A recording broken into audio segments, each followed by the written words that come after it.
Selamat siang, salam sejahtera untuk kita semua.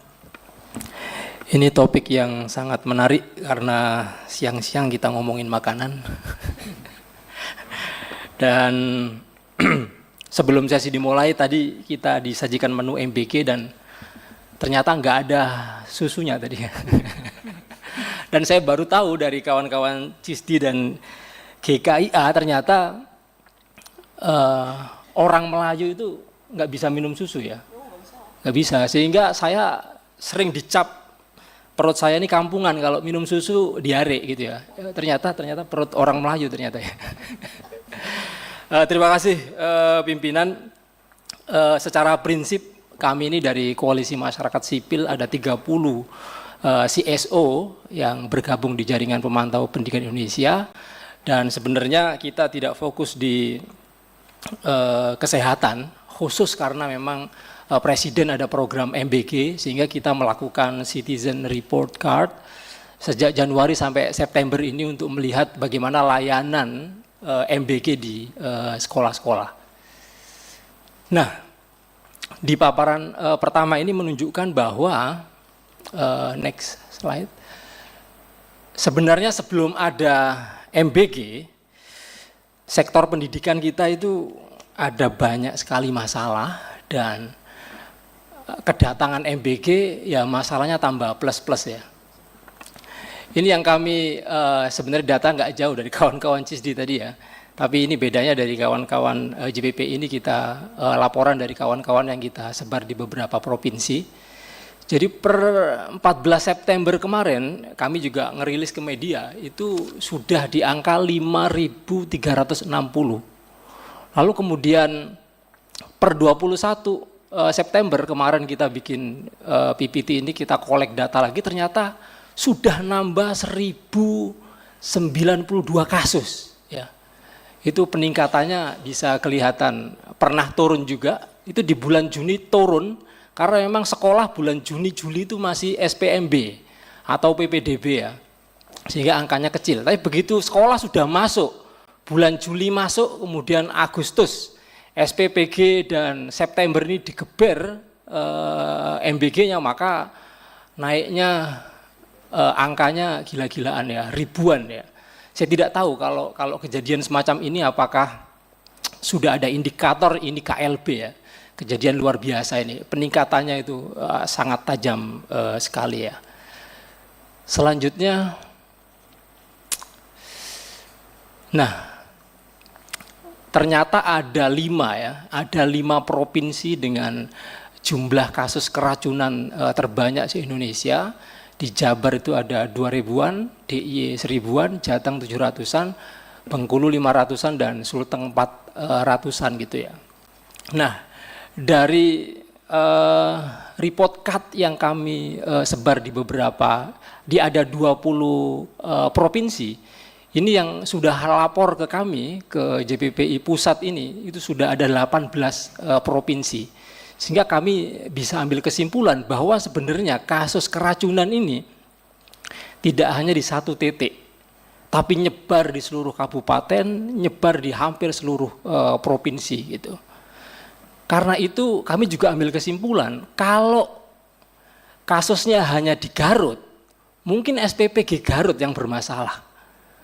Kalau yang bermasalah di wilayah DIY mungkin di sana yang bermasalah, tim MBG di DIY yang bermasalah. Tapi kalau sudah nyebar ke hampir semua provinsi, menurut kami kok ini bukan soal kesalahan teknis, lebih ke sistem yang diterapkan oleh BGN yang tadi kawan-kawan dari GKIA dan CISDI mendetailkan. Ternyata ada problem sistem, soal SOP, soal aturan, soal menu yang kacau balau tadi itu.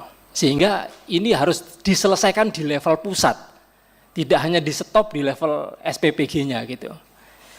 Selanjutnya, lah dari temuan kami ini ada 7 laporan dari kawan-kawan yang ada di daerah. Pertama, guru jadi budak tumbal racun MBG. Jadi guru ini tidak dilibatkan sama sekali, tiba-tiba kedatangan menu makanan yang banyak, lalu guru suruh ngitung tampannya ada berapa, rantangnya ada berapa, lalu suruh distribusikan, nanti kalau ada yang hilang suruh ganti gurunya itu, sekolahnya gitu. Dan guru juga nggak ada insentif apapun dari MBG atau dari BGN untuk menjadi budak MBG ini. Kemudian kalau ada keracunan di beberapa sekolah itu taken MOU dengan SPPG yang tanggung jawab adalah sekolah. Bahkan kemarin juga viral ternyata di madrasah juga ada banyak kasus yang tanggung jawab tidak sekolah, tidak madrasah tapi orang tuanya sendiri. Gitu. Jadi sebenarnya siapa yang tanggung jawab itu? Sehingga SPPG menerapkan ya aturannya, polanya sesuai dengan keinginan mereka sendiri gitu. Yang kedua, kami juga menemukan ada banyak konflik of interest di dapur-dapur MBG. Banyak sekali kawan-kawan kami melaporkan ini tiba-tiba kok tim ses kemarin pada menguasai dapur. Tiba-tiba ada pejabat pemerintah menguasai dapur. Tiba-tiba ada anggota dewan, tentu bukan Dewan Komisi 10 ya. 9 ya, 9 ya. Ini ada laporan, biasa di Komisi 10 soal pendidikan. Ada laporan, suara-suara dari masyarakat. Ini karena tadi disebutkan kawan-kawan CISDI memang benar investasinya kan besar. Jadi banyak anggota dewan yang invest di situ. Sementara UMKM yang di sekitaran sekolah, warteg-warteg dan seterusnya mereka banyak gulung tikar. Karena ini mereka biasanya jajan lalu enggak jajan. Yang ketiga, ini juga sama tadi dengan kawan-kawan CISDI, ternyata pemerintah daerah, terutama dinas pendidikan dan dinas kesehatan sama sekali enggak tahu. Sehingga ketika mereka diminta untuk tanggung jawab, loh gimana ngobrol aja enggak pernah. Dinas pendidikan enggak pernah diajak ngobrol, dinas kesehatan tidak pernah dilibatkan dalam pengawasan, pemantauan sampai tadi. Dari kawan-kawan GKI dan CISDI ada UKS dan seterusnya sama sekali tidak dilibatkan. Kemudian yang keempat, ya kami menemukan juga ternyata BGN pusat gagal menjamin soal akuntabilitas. Karena banyak tadi, ada surat pernyataan, ada MOU, ada perjanjian yang isinya aneh-aneh dan lucu-lucu gitu ya. Yang nggak boleh lapor ke media, yang nggak boleh memfoto lalu men-share ke publik, kalau keracunan ditanggung sendiri, kalau ada talam hilang harus diganti oleh guru, aneh-aneh pokoknya peraturannya. Sehingga pengelolaan MBG ini masih sangat gelap di bawah. Yang kelima, standar gizi masih bermasalah, tadi sudah panjang lebar dijelaskan kawan-kawan CISDI dan GKIA. Kemudian yang keenam, hak dan nyawa anak terancam, jelas ini. Jadi ini menjadi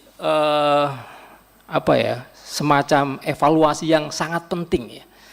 Jadi presiden butuh nunggu korban sampai berapa banyak lagi untuk bisa dievaluasi secara serius, atau nunggu harus ada nyawa yang melayang gitu. Ini angkanya ribuan ini kenaikannya 1 bulan terakhir ini, bahkan seminggu terakhir udah 1000 lebih naiknya gitu.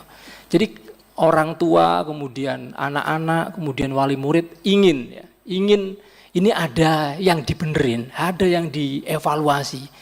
Terutama yang sekolahannya sudah pernah kasus keracunan, anak-anaknya pernah dibawa ke IGD dan seterusnya, mereka trauma, sangat trauma, nggak mau. Orang tuanya juga keberatan, pada datang ke sekolah nggak mau makan MBG karena takut keracunan lagi gitu. Jadi ini sangat penting ya, presiden BGN jangan main-main dengan nyawa anak. Dan yang terakhir, kami dari masyarakat sipil juga sama sekali tidak pernah dilibatkan dalam evaluasi, dalam monitoring, dalam perencanaan, dalam quality control dan seterusnya gitu. Sehingga kami dianggap outsider dalam sistem yang diinisiasi oleh BGN ini. Dan selanjutnya, ya, dan yang terpenting bagi kami para aktivis pendidikan yang concern pada sektor pendidikan yang tadi saya katakan, pendidikan kita masih banyak masalah dan MBG ini nambah masalah, dan kesimpulan kami memang MBG ini sangat menyita, ada banyak sekali kebutuhan dasar pendidikan kita yang belum terpenuhi gara-gara MBG malah porak-poranda ya. Kalau kita simak pidato Presiden RAPBN 2026 kemarin, itu clear. BGN menggerogoti dana pendidikan. Ya, mana yang benar 30 atau 44% itu Banggar yang lebih tahu. Tapi yang pertama muncul ada 44% itu menggerogoti dana pendidikan, kemudian Menkeu klarifikasi ternyata cuma 30%. Tapi 30% itu banyak sekali. Sehingga ketika BMBG menggerogoti dana pendidikan, yang pertama jelas, putusan Mahkamah Konstitusi tentang sekolah tanpa dipungut biaya, itu mangkrak. Mau dibiayai dari mana? Orang 30% udah disunat oleh MBG ini gitu. Pasti mangkrak. Kemudian yang kedua, kondisi saat ini per 2025 lebih dari 60% sekolah dasar kita itu kondisinya rusak. Jadi mau sekolah itu atapnya bolong, ya. Bahkan mau dikirimi smart TV, kira-kira dicolokin di mana itu? Kalau 60% lebih itu rusak gitu ya. Apalagi digerogoti sama MBG ini. Kemudian yang ketiga, kami juga punya masalah serius, ya. Selain ada 4,2 juta anak-anak Indonesia yang nggak bisa sekolah, ada jutaan pula guru-guru kita ini yang belum tersertifikasi. Padahal menurut Undang-Undang Guru, mestinya 2015, ya, 10 tahun setelah Undang-Undang Guru itu disahkan, semua guru harus, semuanya sudah certified, semuanya. Tapi sekarang sudah mundur 20 tahun. Kenapa? Ya karena anggaran pendidikannya kocar-kacir, apalagi tahun depan dimakan oleh MBG gitu ya. Jadi masih ada jutaan guru yang uncertified. Kemudian yang keempat, Pak Ubaid bisa dipercepat ya supaya kita ada waktu untuk diskusi. Ya. Oke. Yang keempat, pemerintah punya wajib belajar 13 tahun. Kemarin Kemendikbud mengajukan 52 triliun untuk ini, tapi nyatanya cuma dikasih 400 miliar. Dan yang terakhir ya tunjangan profesi guru non ASN juga tidak bisa ditunaikan. Jadi MBG ini yang menggerogoti dana pendidikan ini membuat petaka baru di sektor pendidikan. Dan yang terakhir ini ada rekomendasi buat Presiden. Saya persilakan Mas Ari. Baik, Assalamualaikum warahmatullahi wabarakatuh. Saya melanjutkan Mas